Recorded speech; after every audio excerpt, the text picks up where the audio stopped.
Warga Desa Matesi, Karanganyar, Jawa Tengah mengevakuasi penumpang sebuah bus yang terguling di kawasan Tanjakan Giribangun Senin malam. Bus yang mengangkut 27 penumpang ini terguling akibat tidak kuat menanjak. Akibat kecelakaan ini, seorang penumpang meninggal dunia di lokasi kejadian, sementara 7 lainnya luka-luka. Menurut Ketua RT setempat, Sumarno Pranoto, rombongan bus merupakan warga satu kampung pulang membesuk salah satu warga yang dirawat di Puskesmas Karangpandan. Yang jelas itu tilik orang sakit di Puskesmas Karangpandan. Terus? Sejumlah 27 orang. Itu Terus pulang nanjak nggak kuat, terus gelondor. itu kalau kendaraannya sendiri itu dari mana, Pak? Kendaraan dari Seberan, warga situ, Warga situ juga. warga setempat. Sering ke situ? Sering tiap tilik mantenan pakai mobil itu. Saat ini korban meninggal telah diantarkan ke rumah duka. Sementara korban luka dirawat intensif di RSUD Karanganyar dan RSUD Dr. Muwardi Solo. Polisi masih menyelidiki penyebab pasti kecelakaan. Dari Karanganyar, Jawa Tengah, Halim Mahpur, Ainis melaporkan.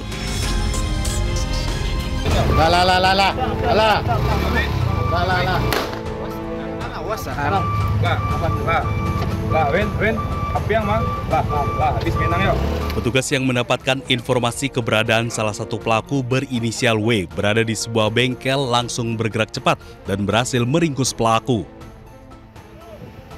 Selanjutnya, petugas melakukan pengembangan ke rumah rekan pelaku. Pelaku yang berusaha sembunyi di dapur rumahnya akhirnya tak dapat berkutik karena ketahuan petugas.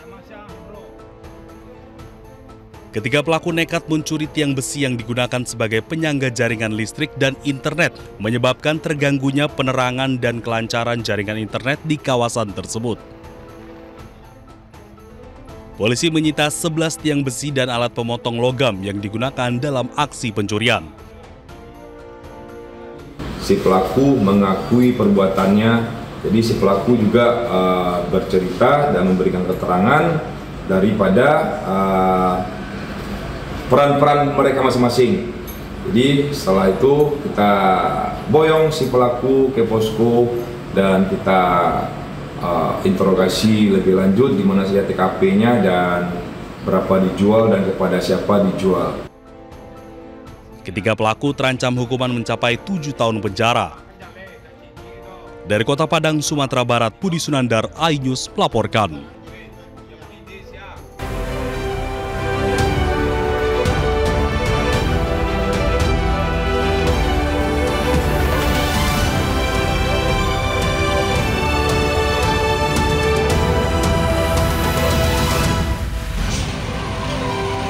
Truk mengangkut galon patah Asroda membuat kemacetan sepanjang 5 km di ruas Jalan Raya Damogot, Jakarta Barat.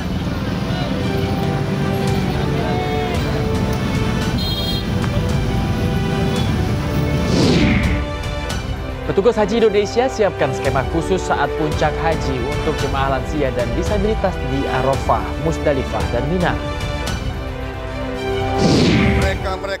Pidato peringatan Hari Lahir Pancasila, Presiden Prabowo Subianto ancam pejabat yang tak bisa bekerja mundur atau diberhentikan. Akan kita tindak.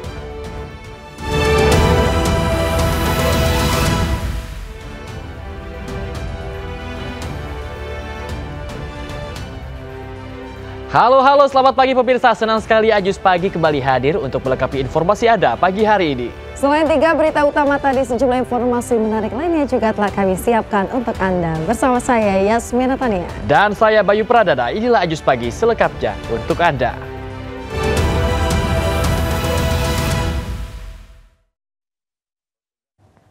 Pemirsa, kita awali informasi iNews pagi hari ini terkait dengan truk bermuatan puluhan galon air mineral mengalami patah as roda dan melintang hingga menutup ruas Jalan Raya Damogot, Jakarta Barat malam tadi.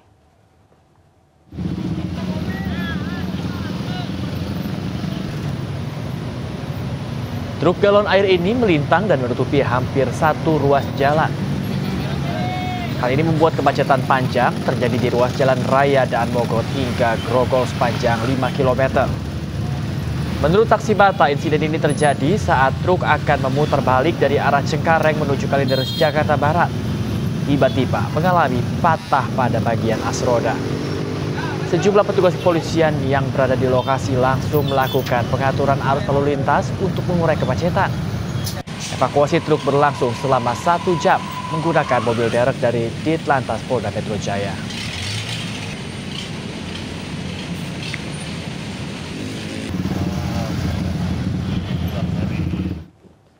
Pemirsa, tiang listrik terbakar di Jalan Panjang Raya, Kebonjeruk, Jakarta Barat. Besarnya percikan membuat pengguna jalan takut untuk melintas.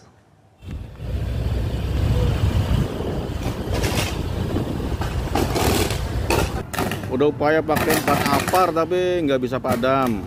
Percikan bunga api dari hubungan pendek arus listrik terus terjadi di tiang listrik yang terbakar. Kondisi ini membuat pengguna jalan takut untuk melintas. Akibatnya arus lalu lintas di Jalan Panjang Raya dari arah Pesing menuju Kedoya, Kebonjeruk, Jakarta Barat tersendat. Menurut saksi, kebakaran bermula adanya korsleting pada kabel bawah tanah dan menjalar ke kabel udara. Upaya pemadaman dengan menggunakan apar sempat dilakukan sejumlah orang yang berada di lokasi ini.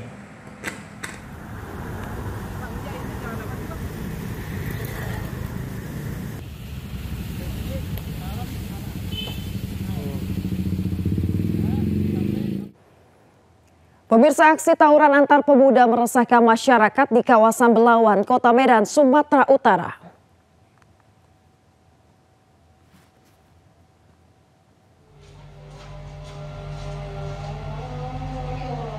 Aksi tawuran antar pemuda ini terekam CCTV dan menunjukkan salah satu kelompok pemuda mempersenjatai diri dengan sapu, parang hingga senapan angin. Tawuran antar pemuda terjadi diduga dipicu oleh aksi balas dendam salah satu pemuda menyerang kelompok pemuda lain hingga terjadi tawuran. Warga di kawasan Bagadeli mengaku resah lantaran aksi tawuran terjadi saat masyarakat tengah beristirahat hingga mendengar suara lemparan batu di atap rumah warga.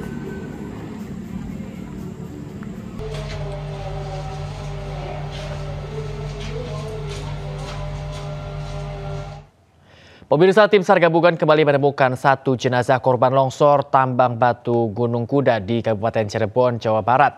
Korban yang belum diketahui identitasnya ditemukan di sekitar area ekskavator yang tertimbun material longsor.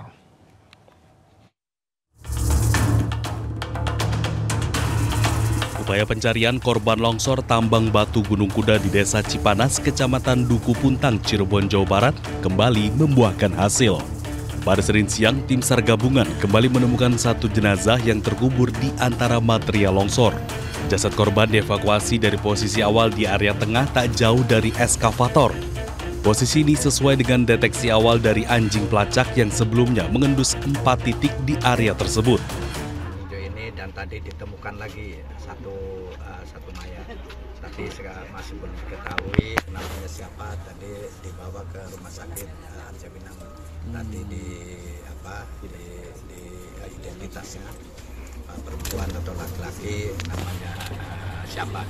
Dan tadi pagi pun kami dengan Pak Gubernur mengumpulkan keluarga yang kena longsor ini, baik yang meninggal ataupun yang tidak meninggal. Total hingga kini sebanyak 20 korban tewas telah dievakuasi dari area longsor. Petugas kini memfokuskan pencarian terhadap 5 korban lainnya yang masih tertimbun. Dari Cirebon, Jawa Barat, Toy Iskandar, iNews melaporkan.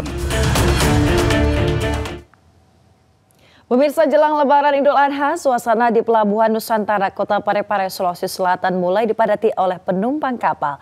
Kepadatan penumpang didominasi para pemudik yang tiba yang berasal dari sejumlah daerah di Kalimantan. Menjelang Hari Raya Idul Adha, suasana di Pelabuhan Nusantara Kota Parepare, Sulawesi Selatan dipadati penumpang. Mereka adalah pemudik yang hendak pulang ke kampung halaman di sejumlah daerah di Sulawesi Selatan. Pemudik sengaja pulang lebih awal untuk menghindari kepadatan di atas kapal. Dalam rangka apa pulang? Lebaran ketemu keluarga. Lebaran ya. Pak, bagaimana kondisi di atas kapal, Pak? Ya oke lah. Pak, rame Pak, rame ya. Rame. Pak, nanti rencana berapa hari di 12 hari aja. Hah? 12 hari. Nanti kalau balik sana kerja apa lagi, Pak? Kerja sawita. Diprediksi lonjakan penumpang kapal akan terus terjadi hingga mendekati Hari Raya Idul Adha. Dari Parepare, Sulawesi Selatan, Erwin Eka Pratama, iNews melaporkan.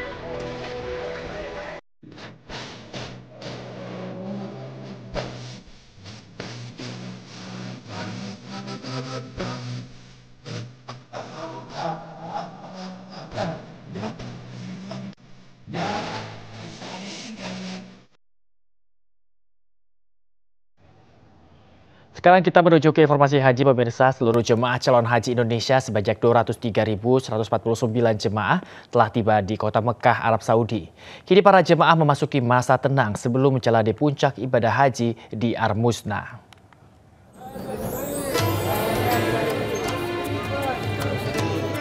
Jelang puncak haji 2025, seluruh jemaah haji Indonesia yaitu sebanyak 203.149 jemaah calon haji reguler yang tergabung dalam 525 kelompok terbang telah tiba di Mekah. Saat ini, jemaah telah melaksanakan ibadah umroh wajib dan memasuki masa tenang untuk mempersiapkan diri menghadapi puncak haji di Arafah, Musdalifah, dan Mina, Ar-Muznah. Puncak pelaksanaan ibadah haji akan dimulai dengan pemberangkatan jemaah ke Arafah pada 4 Juni 2025 mendatang.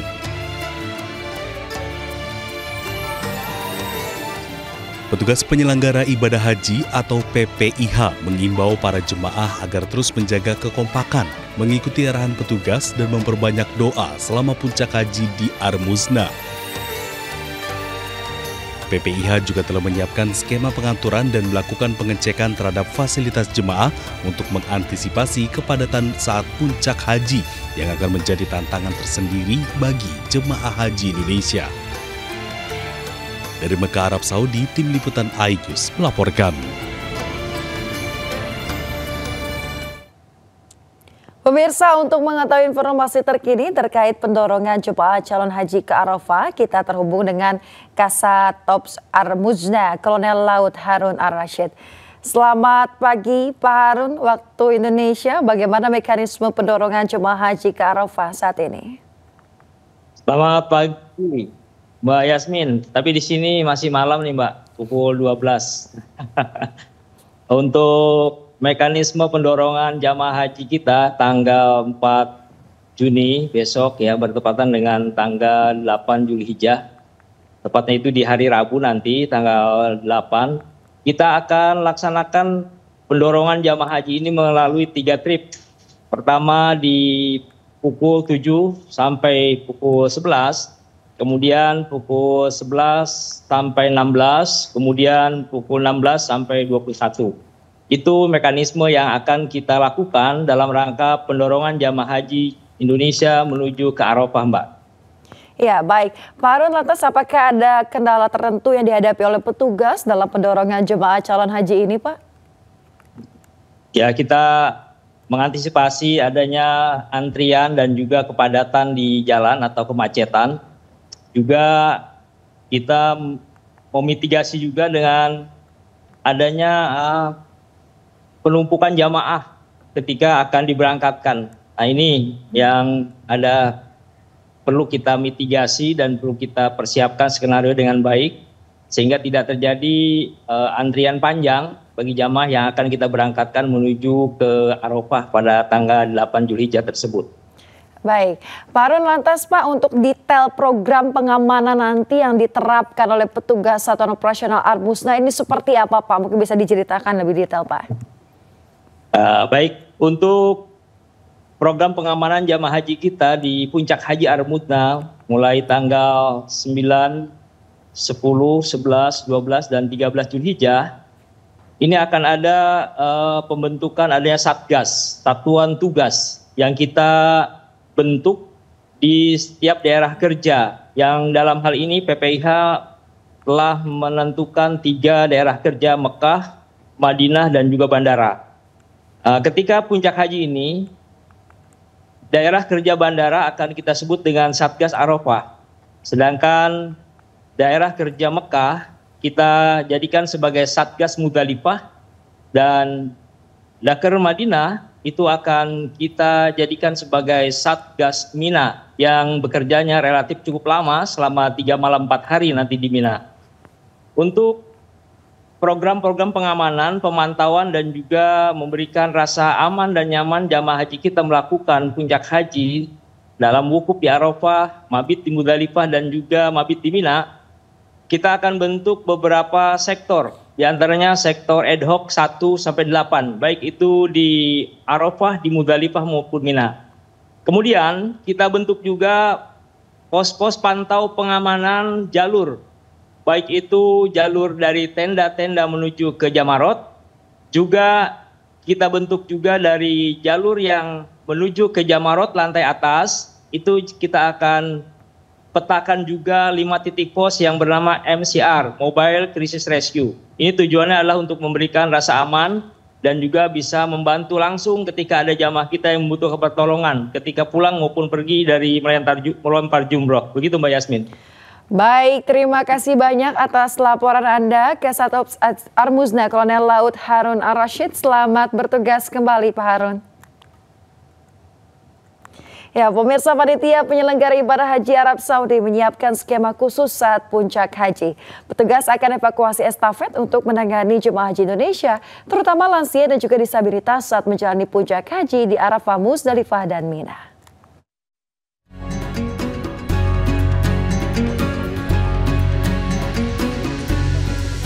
Panitia penyelenggara ibadah haji PPIH Arab Saudi menyiapkan skema khusus, yakni evakuasi estafet untuk menangani jemaah haji Indonesia, terutama lansia yang mengalami kelelahan atau sakit saat menjalani puncak haji di Arafah, Muzdalifah, dan Mina. Jemaah yang mengalami kelelahan atau butuh bantuan akan didorong dari satu pos ke pos lainnya. Untuk mengoptimalkan penanganan, PPIH membangun kolaborasi dengan sejumlah pihak, mulai dari petugas pelindungan jemaah, petugas lansia, media center, serta rumah sakit di Arab Saudi, terutama sekitar Mina. Bagi jemaah yang masih mampu duduk, tim akan mengevakuasi mereka menggunakan kursi roda. Namun jika jemaah tidak bisa duduk atau dalam kondisi sakit berat, mereka langsung dibawa menggunakan tandu. Sementara untuk kasus kelelahan ringan, jemaah cukup dibawa ke tenda, berteduh untuk istirahat dan memulihkan diri. Terdekat karena di situ nanti ada ambulan yang standby untuk membawa jamaah tersebut ke rumah sakit terdekat. Nanti begitu ada case kejadian itu akan dipecah masanya supaya diberikan akses jalan keluar menuju ke rumah sakit. Pemerintah berharap seluruh persiapan dapat memastikan jemaah haji, khususnya lansia dan disabilitas, bisa melewati puncak haji dengan aman dan nyaman. Dari Mekah, Arab Saudi, Gigih Irfan melaporkan.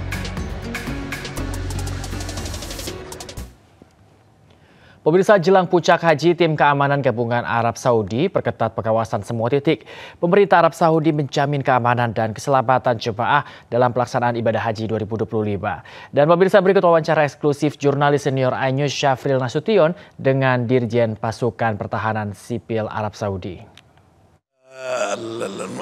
حقيقة المملكة العربية السعودية وممثلة في وزارة الداخلية والمديرية العامة للدفاع المدني حريصة على كل ما يتعلق بسلامة وحجاج بيت الله الحرام بمختلف فئات بمختلف جنسياتهم، بدءا من وصولهم للمملكة العربية السعودية من المنافذ البرية والبحرية والجوية، وكذلك في الطرق التي يسلكها حجاج بيت الله الحرام ومنهم الحجاج الأندونيسيين الذين نرحب فيهم حقيقة في جميع المواقع سواء في منطقة المدينة المنورة ومرورا الوصول إلى العاصمة المقدسة في مناطق الاستمتاع.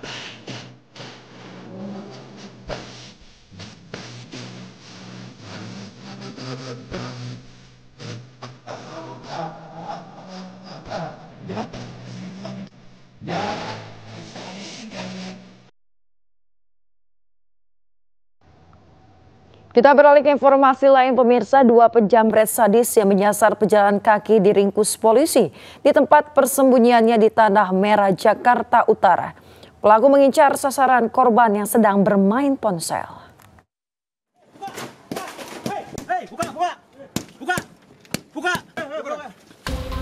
Polisi dari Polres Metro Jakarta Pusat menggerebek sebuah kamar kos yang diduga menjadi tempat persembunyian kawanan penjamret di Tanah Merah, Koja, Jakarta Utara. 3 pria bersembunyi ditangkap polisi dalam kamar yang terkunci. Namun tersangka pencopetan 2 orang sehingga 1 dilepaskan. Kedua copet biasa beraksi di jantung ibu kota dengan sasaran pejalan kaki yang tengah bermain ponsel di pinggir jalan. Para pelaku beraksi dari bulan Ramadan. Kedua tersangka terancam hukuman 7 tahun penjara. Dari Jakarta, Rani Sanjaya, iNews melaporkan. Pemirsa, seorang anggota jaringan judi online menangis saat ditangkap anggota Subdit Respop Ditreskrimum Polda Metro Jaya di kawasan Bangkalis Riau. Pelaku diketahui berperan sebagai penampung dana dan pembuat rekening untuk permainan judi online.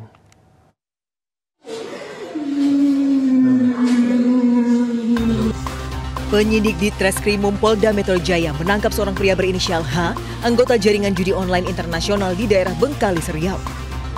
Pelaku yang sedang menjaring ikan di sungai tidak menyadari yang menjemputnya adalah anggota polisi. Polisi kemudian membawa pelaku ke rumahnya dan menunjukkan barang bukti. Saat menyadari polisi datang untuk menangkapnya, pria ini pun menangis terseduh.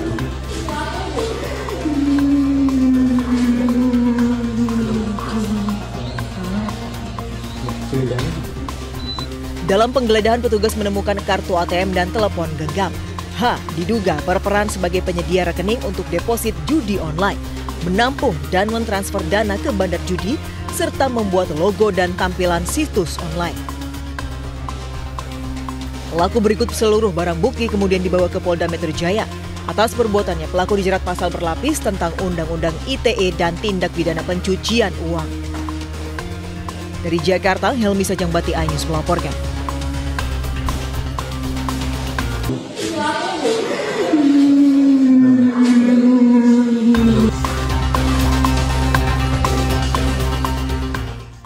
Sejumlah pedagang terlibat kericuhan dengan petugas keamanan Taman Mini Indonesia Indah atau TMII di gerbang pintu 2 TMII Cipayung, Jakarta Timur pada Senin siang. Jangan main dari tangan.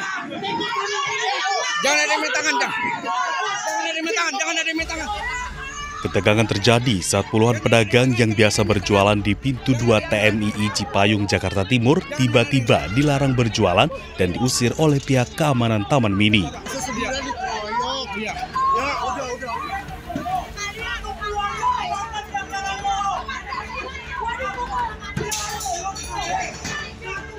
Selain melawan, sejumlah pedagang juga memaki perwakilan dari pihak TMII.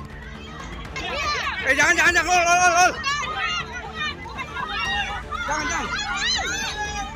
Tak jauh dari lokasi, seorang petugas keamanan juga menjadi sasaran emosi pedagang. Pedagang juga sempat terlibat aksi kejar-kejaran dan bentrok dengan petugas keamanan TMII.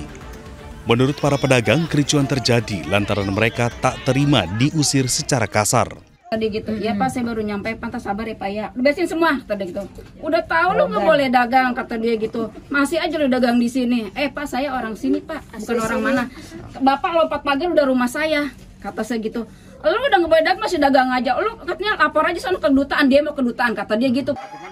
Hingga saat ini belum ada keterangan resmi dari pihak Taman Mini maupun pihak kepolisian setempat.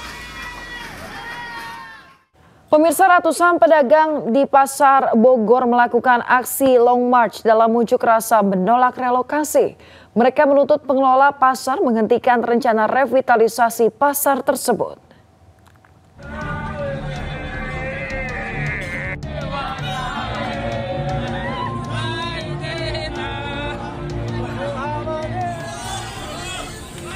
Ratusan pedagang Pasar Bogor menggelar aksi unjuk rasa dan melakukan long march dari pasar hingga ke gedung Balai Kota Bogor, Jawa Barat.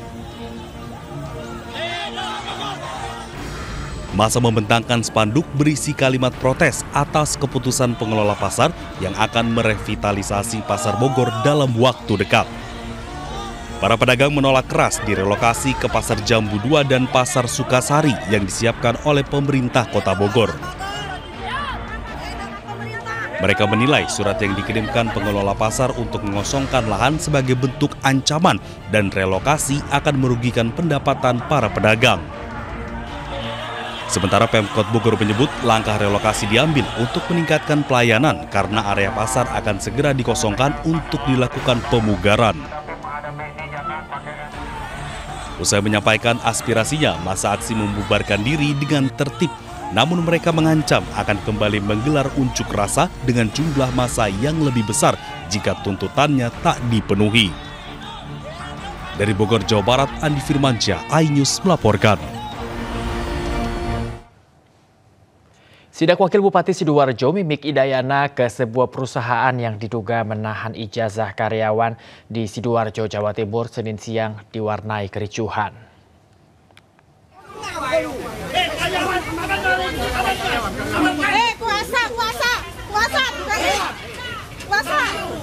Sejumlah karyawan PT Tetmonindo Pratama Semesta di kawasan Gelam Candi Sidoarjo mengamuk dan meminta pihak manajemen untuk mengembalikan 21 ijazah yang ditahan perusahaan.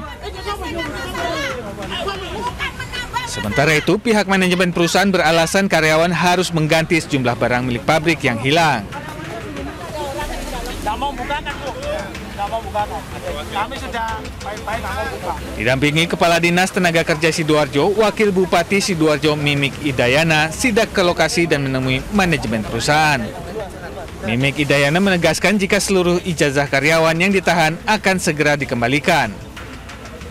Sudah komunikasi bersama, ada Disnaker, dinas perizinan, akhirnya ada titik temu. Insya Allah besok ijazah akan dikembalikan ke karyawan dan hak-haknya, kewajibannya perusahaan akan diserahkan. Itu tanpa harus pakai uang pengganti ya Bu? Kan info tadi pakai uang pengganti untuk mengambilnya? Oh enggak ada. Sudah clear semuanya. Karena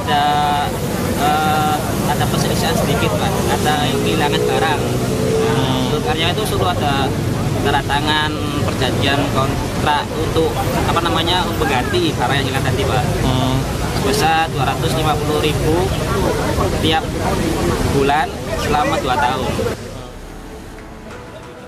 Kasus penahanan ijazah oleh perusahaan produsen tendon air di Candi Sidoarjo ini telah dilaporkan ke polisi. Dari Sidoarjo, Jawa Timur, Pramono Putra, iNews melaporkan. Polisi berhasil mengungkap kasus tewasnya bos sembako di Pondok Gede, Bekasi, Jawa Barat. Korban merupakan korban perampokan disertai pembunuhan yang dilakukan oleh karyawannya.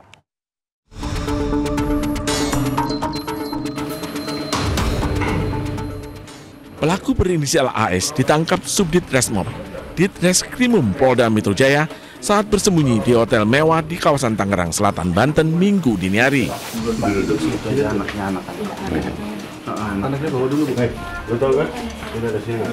Di hadapan petugas, AS tidak dapat berkutik dan langsung mengakui telah membunuh dan mencuri barang berharga milik korban. Pria berusia 25 tahun ini merupakan karyawan di tempat usaha milik korban. Dan sebelum pembunuhan terjadi, sempat terjadi cekcok masalah pekerjaan antara korban dan pelaku. 4 jam kami dari Subdit Resmob Polda Metro Jaya berhasil mengungkap kasus tewasnya bos sembako yang terjadi di Jalan Jati Makmur, Pondok Gede, Bekasi, Jawa Barat. Bos sembako berinisial A merupakan korban pencurian dengan kekerasan disertai pembunuhan yang dilakukan oleh karyawannya sendiri. Pelaku berinisial AS kami amankan saat bersembunyi di sebuah penginapan atau hotel di kawasan Serpong, Tangerang Selatan, Banten. Selain pelaku, petugas menyita uang tunai 67 juta rupiah, 1 unit sepeda motor, dan 2 unit HP hasil kejahatan. Kini pelaku dan barang bukti dibawa ke Polda Metro Jaya untuk dilakukan pemeriksaan intensif menggali motif kejahatan tersebut.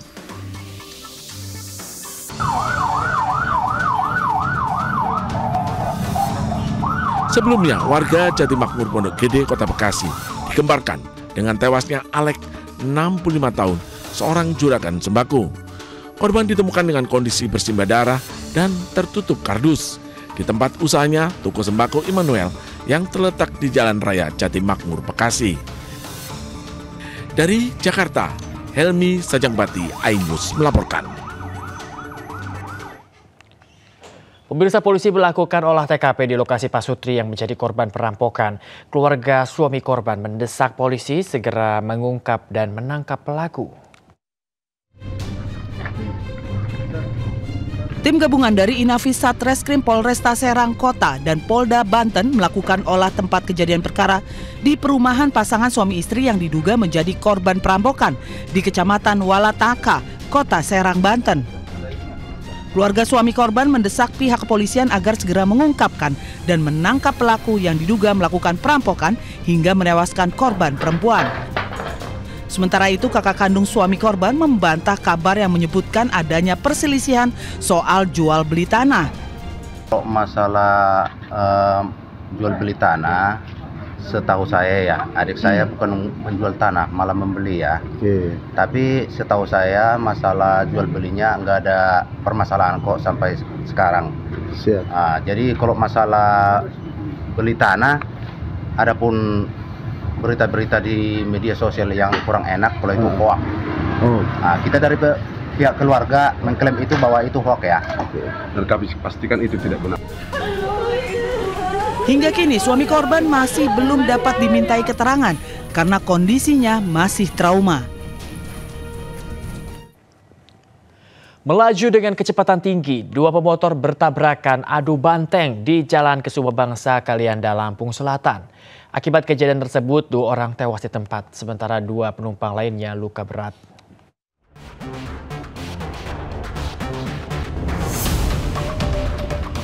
Inilah detik-detik kecelakaan maut antara 2 kendaraan sepeda motor hingga mengakibatkan 2 pengendaranya tewas di tempat di Jalan Kesuma Bangsa, Kota Kalianda, Lampung Selatan.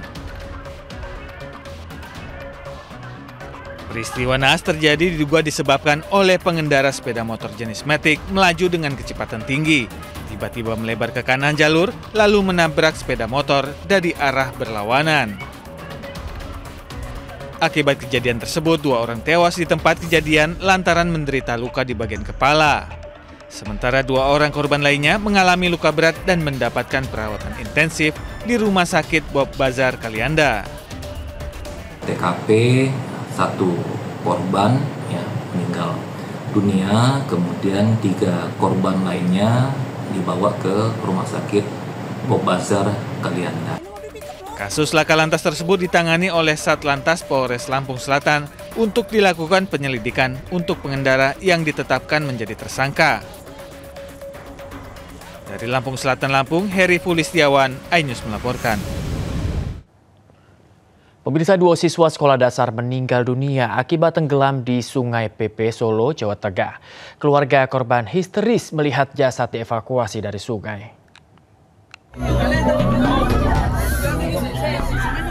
Warga mengevakuasi 2 siswa sekolah dasar, masing-masing berjenis kelamin laki-laki dan perempuan, di Sungai Pepe, Banyuanyar, Solo, Jawa Tengah. Keduanya ditemukan meninggal dunia setelah tenggelam saat bermain di tepi sungai. Orang tua korban histeris saat jasad buah hati kesayangannya dibawa ke rumah duka. Keluarga tak menyangka korban yang berpamitan untuk bermain pulang tinggal jasad. Wali Kota Solo datang bertakziah ke rumah duka. Ia berjanji akan memperbaiki infrastruktur sungai yang rawan bahaya sehingga lebih aman bagi warga. Kali pemukiman yang beriringan dengan kali atau sungai. Jadi ada kita mitigasi kali Pepe dan kali Gajah. Kali Gajah Putih ya Pak ya? Yang besar itu ya. Jadi yang kali-kali besar itu nanti pengawasannya akan kita tambahi dan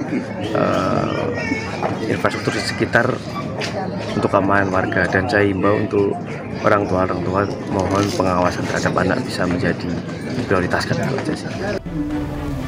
Kedua korban lalu dimakamkan di pemakaman tak jauh dari rumah korban.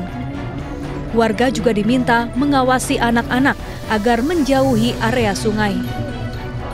Dari Solo, Jawa Tengah, Septiantoro, iNews melaporkan.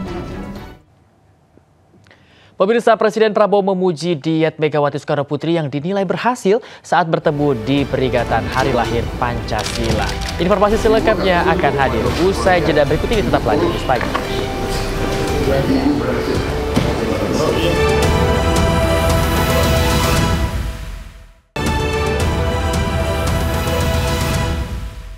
Pemirsa, 2 bocah tak bersalah di Gaza syahid dan terluka setelah menjadi korban kebiadaban militer Zionis Israel.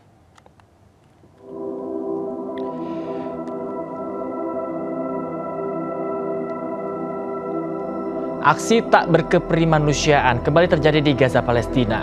Sebuah drone penjajah Israel mengintai aktivitas 2 anak pengungsi. Tak lama mereka menjatuhkan bom yang menyebabkan 1 anak syahid dan lainnya terluka.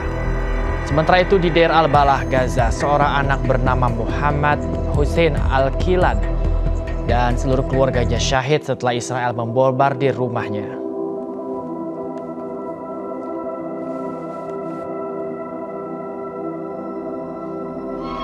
Sementara itu di kamp pengungsi Al-Mawasi, Gaza, tentara penjajah Israel membombardir tenda-tenda pengungsi Palestina. Aksi tidak berkeperimanusiaan ini menyebabkan 4 orang syahid dan puluhan lainnya terluka.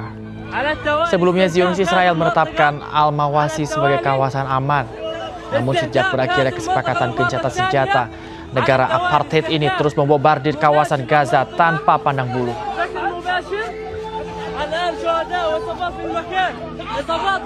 بتفجير مستشفى نور الكعبي الخاص في غسيل الكلى المجاور لمستشفى الأندونيسي. Penjajah Israel meledakkan bangunan rumah sakit Nur Al-Kabi di Gaza, Palestina hingga patah hingga rata dengan tanah.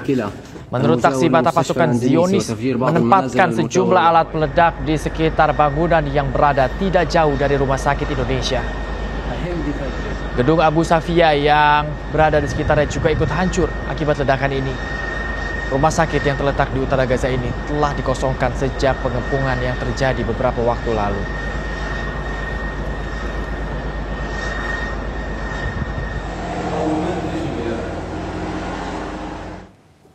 Timnas Cina tiba di Indonesia jelang laga putaran ketiga kualifikasi Piala Dunia 2026 zona Asia. Informasi lengkapnya kami hadirkan usai jeda, tetaplah di iNews Pagi.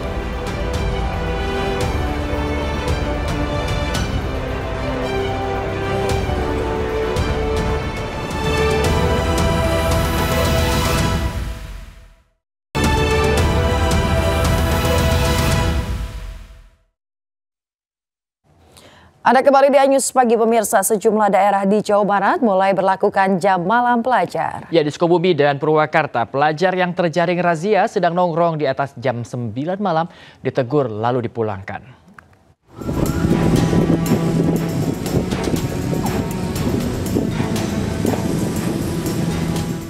Dinas Pendidikan Provinsi Jawa Barat dan Satpol PP Kota Sukabumi melakukan razia ke sejumlah tempat makan yang sering dijadikan tempat nongkrong oleh para pelajar di sejumlah titik di wilayah Kota Sukabumi, Jawa Barat. Petugas menyisir sejumlah tempat makan untuk mencari para pelajar yang keluyuran di atas jam 9 malam. Dalam razia masih banyak ditemukan sejumlah pelajar yang nongkrong hingga lewat pukul 9 malam. Para pelajar yang kedapatan nongkrong di atas jam malam tersebut langsung disuruh pulang ke rumah masing-masing. Sekretaris Dinas Pendidikan Provinsi Jawa Barat mengatakan bahwa kegiatan tersebut sebagai implementasi surat edaran Gubernur Jawa Barat tentang advokasi kepada masyarakat agar anak usia sekolah harus berada di rumah pada jam 9 malam. Malam ini kita memulai untuk mengimplementasikan surat edaran Gubernur tentang advokasi kepada masyarakat agar anak-anak kita usia sekolah itu sampai jam 9 harus ada di rumah. Pihaknya akan terus melakukan kegiatan tersebut agar peserta didik tidak keluyuran di luar rumah pada jam 9 malam, kecuali dalam kondisi tertentu. Dari Sukabumi, Jawa Barat, Budi Setiawan, iNews melaporkan.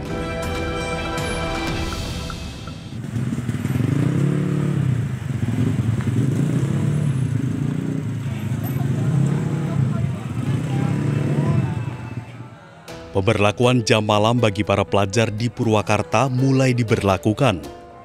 Bupati, Sekda, para pejabat hingga para kepala sekolah turun menyisir ke seluruh penjuru kota Purwakarta. Mereka mencari pelajar yang masih keluyuran di atas jam 9 malam. Hasilnya, sejumlah pelajar terjaring di sejumlah tempat, mulai dari lapangan futsal, kafe, hingga tempat-tempat nongkrong di pinggir jalan. Apapun alasannya, para pelajar ini langsung disuruh pulang dan ditegaskan jika aturan jam malam mulai diberlakukan. Kita sisir semuanya, KP-KP kita sisir, jalan kita sisir, semuanya. Pokoknya tanpa terkecuali, sama semuanya, tanpa terkecuali. Setelah jam 9 nggak boleh ada anak SD, anak SMP, anak SMA keluyuran sampai jam 4 pagi. kecuali mereka mengikuti pendidikan atau latihan yang diadakan oleh sekolah atau lembaga-lembaga pendidikan resmi. Ya, terus pengecualian yang kedua mengikuti kegiatan keagamaan, mengikuti kegiatan sosial yang diizinkan oleh kedua orang tuanya.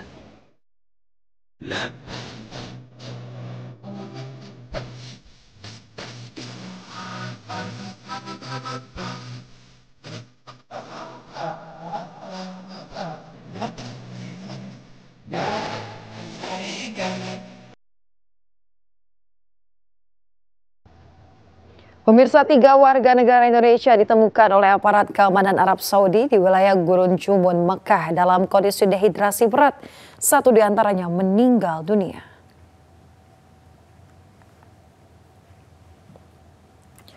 Ketiga WNI tersebut diduga akan menuju Mekah menggunakan visa ziarah tanpa dokumen haji resmi dengan menumpang sebuah taksi gelap.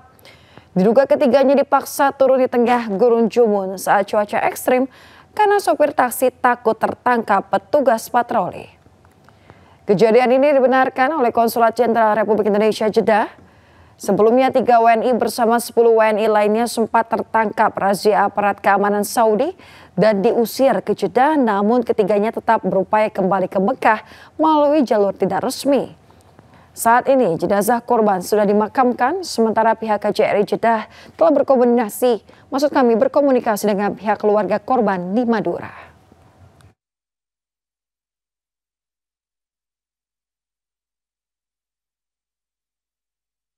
Satu orang warga negara Indonesia ditemukan meninggal dunia di daerah Jumum di tengah padang pasir, diperkirakan karena dehidrasi. Saat itu almarhum bersama dengan 2 orang warga negara Indonesia lainnya yang juga mengalami dehidrasi, tetapi alhamdulillah masih bisa diselamatkan. Ketiganya ditemui di tengah gurun melalui drone dari aparat keamanan Arab Saudi. Dirjen Penyelenggaraan Haji dan Umroh Kementerian Agama Hilman Latif mengaku belum menerima informasi soal apapun informasi apapun soal kabar visa Haji Furoda yang dikabarkan sudah terbit. Hal ini dikonfirmasi langsung oleh Hilman Latif di Mekah. Terkait dengan beredarnya informasi pembukaan visa Furoda pada hari Minggu sebagaimana yang tersebar di sosial media, kami sampaikan bahwa pemerintah Indonesia sampai hari ini belum mendapatkan informasi apapun terkait dengan hal tersebut. Demikian kami sampaikan dan terima kasih atas perhatiannya. Wassalamualaikum warahmatullahi wabarakatuh. Pemirsa, Biro Perjalanan Haji di Semarang, Jawa Tengah mengaku rugi hingga 5 miliar rupiah setelah gagal memberangkatkan puluhan calon jemaah haji Furoda ke Tanah Suci.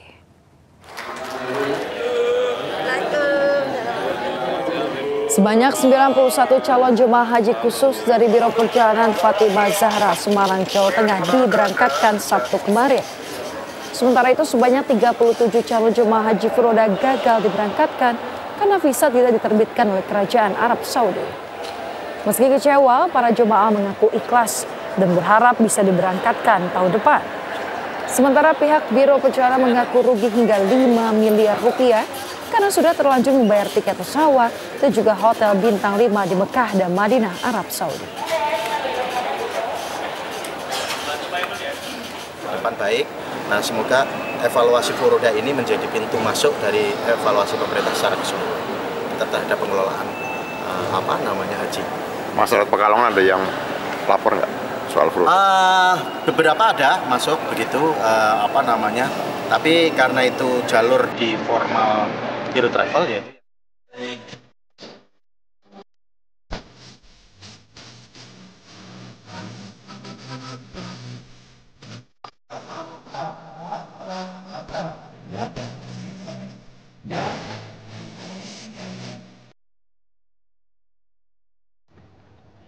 Sebanyak 2 ekor sapi dengan bobot 1,1 ton terpilih untuk dijadikan hewan kurban oleh Presiden Indonesia Prabowo Subianto.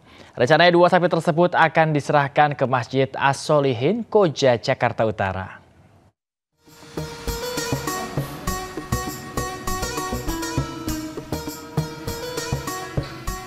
Peternakan hewan yang berada di jalan pinggir dermaga Cilincing, Jakarta Utara ini menjadi salah satu peternakan yang dipilih Presiden Prabowo Subianto untuk menyediakan sapi kurban. 2 ekor sapi yang dipilih Prabowo untuk disembelih pada Lebaran Idul Adha nanti merupakan sapi jenis Pegon Crossing dengan berat masing-masing 1,1 ton.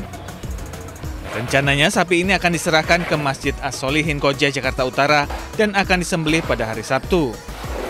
Pemilihan sapi untuk hewan kurban, Presiden Prabowo juga sudah melalui seleksi yang ketat di Sudin Peternakan Jakarta Utara. Selain sapi yang sehat, kondisi kandang yang bersih dan ideal juga menjadi pertimbangan pemilihan sapi Presiden. Dari dokter, dari dinas sudah memeriksa semuanya untuk kualifikasi sapi buat Pak Prabowo. Dari dinas langsung dicek dari kotorannya maupun dari darahnya semuanya kita masuk seleksinya. Dan juga dari bobotnya. Berapa sih beratnya, Pak Haji? Beratnya kemarin terakhir 1,1. Jelang Idul Adha, para peternak mengaku mengalami peningkatan penjualan sebesar 40% dibandingkan tahun lalu. Dari Jakarta, Sofyan Firdaus, iNews melaporkan. Jelang laga menghadapi Tiongkok, skuad Garuda kembali menggelar latihan di Stadion Madia Jakarta usai pemusatan latihan di Bali. Dari latihan kali ini, pelatih Patrick Kluivert mulai fokus pada taktikal permainan untuk memilih 23 pemain inti yang akan dibawa dalam 2 laga.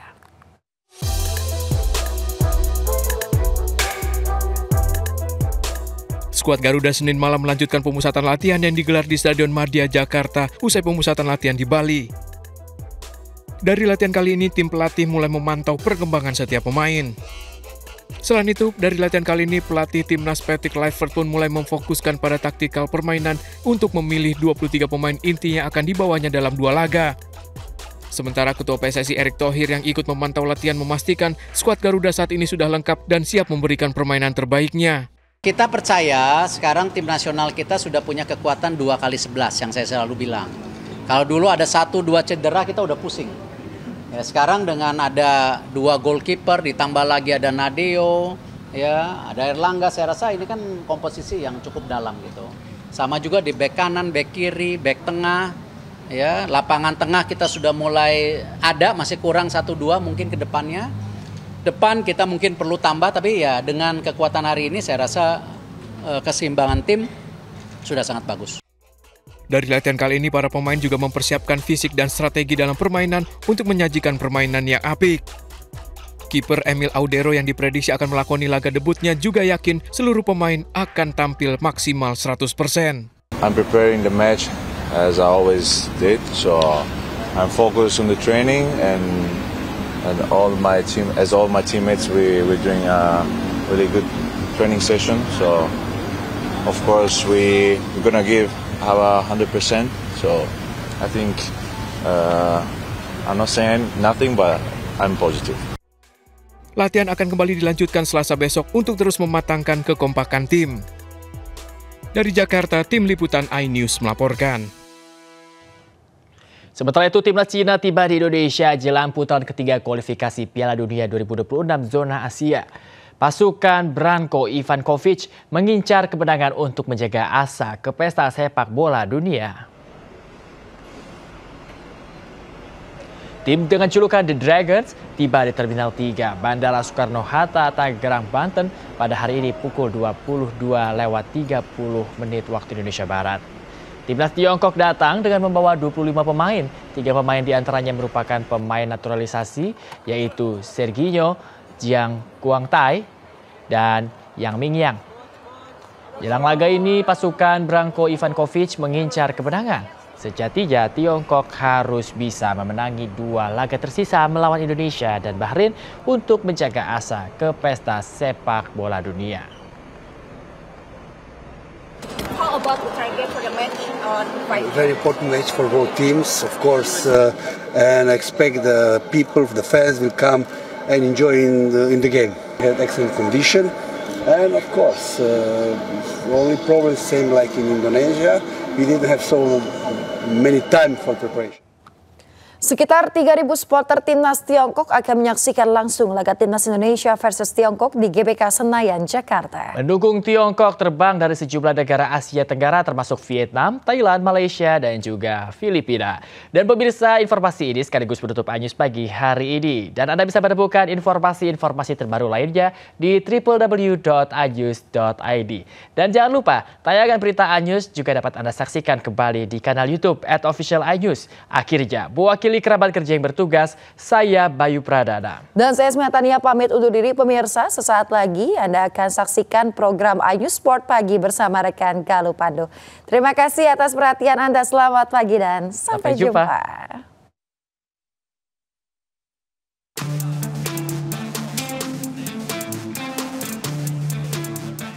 Timnas Tiongkok datang ke Jakarta dengan misi mencuri poin di Stadion Utama GBK Senayan, Jakarta 5 Juni mendatang.